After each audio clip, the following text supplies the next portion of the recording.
Are the Toronto Maple Leafs on the verge of a major shakeup? As whispers of a potential trade swirl around the team, one key young defenseman has officially been taken off the table. Could this impact the Leafs' plans to replace a struggling star? As we dive into the latest developments, let's explore what this means for Toronto's quest for a championship. If you're as passionate about the Leafs as I am, make sure to hit that subscribe button and give us a like to keep up with all the latest news. The news surrounding the Toronto Maple Leafs and their quest to find a suitable replacement for Morgan Rielly has taken an unexpected turn. With Rielly's recent decline becoming increasingly frustrating for fans, the search for a fresh talent to bolster the defense is more urgent than ever. The hope was that a young, dynamic player could step in and help the team regain its competitive edge, especially with the trade deadline looming. However, the latest reports suggest that one of the more promising candidates, Brandt Clarke of the Los Angeles Kings, is firmly off the table. It's hard not to feel a bit deflated when you hear that Clarke, a highly touted young defender, is not available for trade. I mean, he's just 21 years old and already making waves with his offensive capabilities. This season, he's racked up 3 goals and 21 assists, which is quite impressive, especially when you compare those numbers to Rielly's, who is struggling with a dismal plus-minus of -17. Clarke, on the other hand, holds a respectable +8, indicating not just his offensive prowess, but also his ability to contribute defensively. You can't help but think about what he could bring to the Leafs, especially in their current state. David Pagnotta's report from the 4th period was quite clear. The Kings are not looking to trade Clarke. GM Rob Blake's commitment to keeping him shows just how highly they value his potential. It's a stark reminder that while we, as fans, can dream big and hope for a shakeup, the reality of NHL negotiations often doesn't align with our fantasies.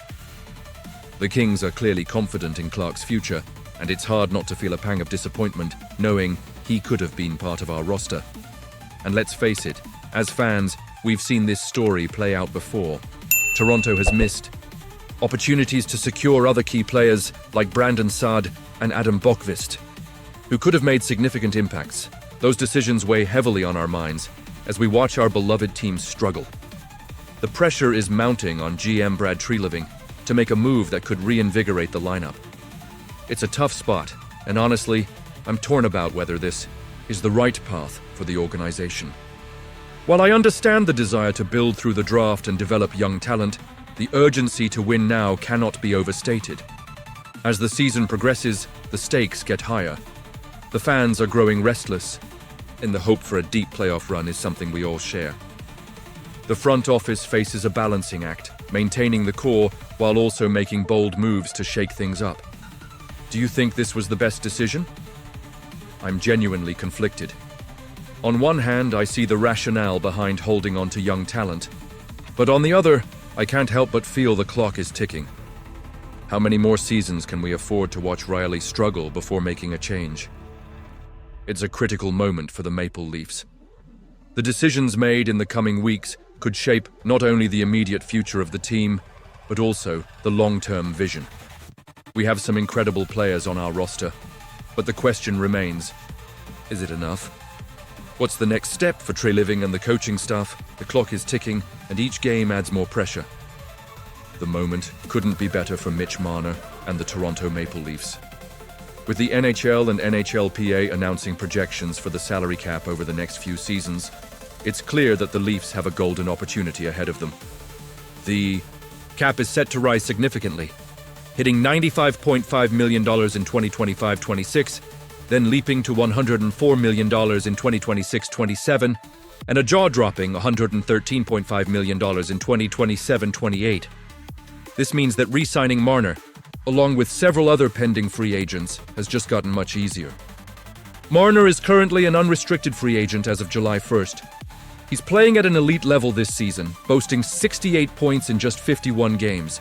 Given his performance, it's a safe bet that he'll be seeking a substantial raise from his current $10.9 million contract, with general manager Brad Treliving having about $29.6 million to work with this offseason. and a staggering $46.4 million in cap space available in 2 years, the path to securing Marner looks promising.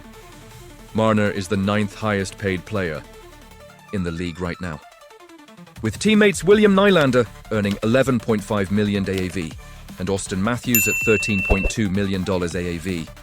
It's not out of the question for Marner to aim for a long-term extension that falls somewhere in that range. Is it too ambitious? Honestly, I'm torn. On one hand, Marner deserves every penny given his impact on the ice. On the other, the Maple Leafs have to balance their salary sheet wisely. Treliving has already demonstrated his shrewdness by locking up goaltenders Joseph Woll and Anthony Stolarz at a reasonable rate.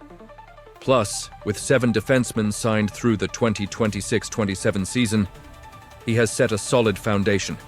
It's true that Marner will account for a significant portion of the projected $26 million the team has next season, but there's still enough room to maneuver. If necessary, Treliving might consider trading some players like David Kampf or Max Domi to create additional financial flexibility. But it's not just Marner on Treliving's to-do list. John Tavares and Matthew Knies are also up for contract discussions. Tavares is performing well, with 20 goals and 42 points in 44 games, and while he might not secure another $11 million AAV deal, a 3-year contract in the $5.5 million to $6 million range seems plausible. Tavares wants to retire as a Leaf, and honestly I think both sides will find a way to make that happen. Then there's Knies, a pending restricted free agent who might be looking for a bridge deal. It feels like both sides are eager to come to an agreement, but the specifics are still unclear. Regardless, with the cap rising, the days of worrying about the Maple Leafs being strapped for cash seem to be behind us. This shift in the NHL's financial landscape couldn't have come at a better time for Treliving to keep the core intact. It's exciting to think about how these decisions will influence the team's future and our collective dreams as fans. Will these moves finally lead to a deep playoff run or even a championship? It's the hope that keeps us engaged. And you? What do you think? I want to hear your opinions down below. Do you think Treliving is making the right moves? Are we finally on the right path to success? Let's get that conversation going. Don't forget to like, share, and subscribe to the channel to stay updated on all things Maple Leafs. And remember to activate the notification bell to get all the latest updates.